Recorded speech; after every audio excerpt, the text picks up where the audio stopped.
What up, bros, nose peeps, and creeps? This is Bodala coming to you live from the nest. Here I decided I'm gonna do another review since those tend to get more views. So yeah, that's what I'm gonna do. I have a little gem right here that I haven't played in a really long time. That I finished most of the storyline on pain medicine because I had come out of back surgery for my spine. Uh, had a herniated disc, not fun. But anyways, uh, this Black Ops 1. This is before I had an Xbox Live.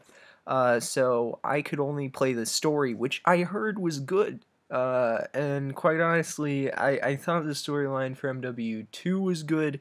I actually thought this was better. But again, I'm supposed to criticize because I'm a critic and not a praiser. I'm not worshiping this game. So, okay, you start off in some weird shitstorm situation where you're just in a chair, right? You're in a chair with belts tied to your arms, cause let's not be conventional and use like actual locks. Let's use belts. And if you're in the menu, you can actually like free yourself from the belt, which I don't know why you don't do that in the story. Um, but it turns out like the whole time. Never mind. I'll say that in the end and give you a spoiler alert warning. But so okay. So you can muscle your way out of the belts, but you're in there anyways, and they're just interrogating you, and you see all these numbers everywhere, and you're just like, what this person, okay, you're clearly like twacked out, exhausted, but whatever. So that happens. You go through flashbacks. You're trying to remember everything. It was this huge conspiracy, because why not? So you start off. I completely forget how it starts off. Quite honestly, but it's this really typical like cookie cutter sort of like terrorist plot sort of thing that they had going on. It takes place in Vietnam, and you have all these guns and whatever, and you shoot. And that's basically the gist of the game. But the cool thing is you switch off characters um, between Hudson, who's a CIA operative, um, and Mason, Alex Mason, I think. Um, and he's the one being interrogated. And so you switch off between those. I think that's pretty well done, but whatever. In terms of the storyline, again, I forget. There's this stupid gas they have that they just like bomb everybody with, called Nova Gas, and a lot of the plot is just leading up to figuring out what the hell that is. And the CIA obviously takes their one witness and threatens him with death, puts glass in his mouth and like crushes it, maybe in his hands, I don't know. But it's like, how is he gonna talk if it's in his mouth? So it's probably in his hands. But then they have to escape. So what good is he if his hands are screwed up? They have to escape, and not Alex, just Hudson.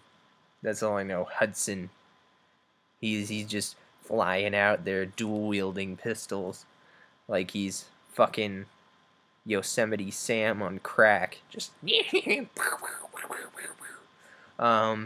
but yeah. Anyways, so he's just going out there to wielding pistols. That's the part I remember the best.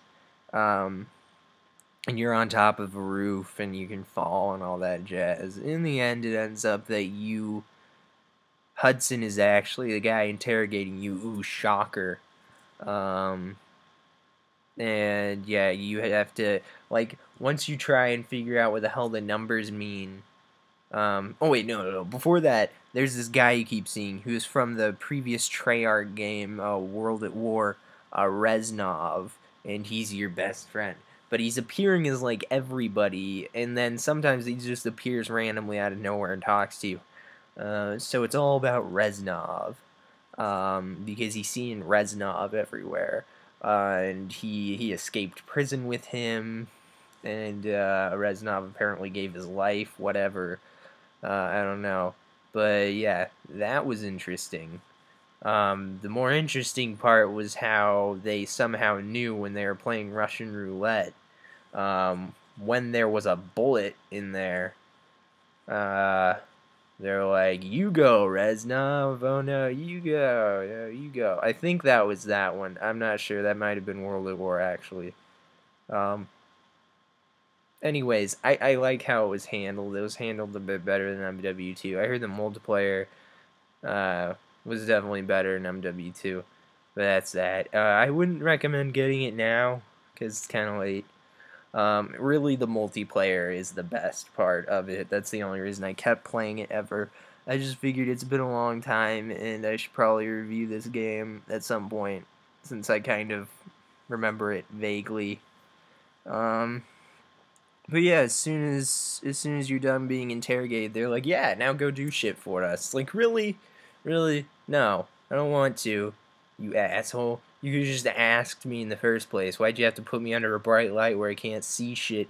Trap me in a place. I'm psychotic, and you just trap me in some place. Like that's gonna make me feel a lot better. Like that's gonna secure my mind right now. No, no, I don't want to do that. But now you have to. And then you go out and you save the world and blah blah blah blah blah.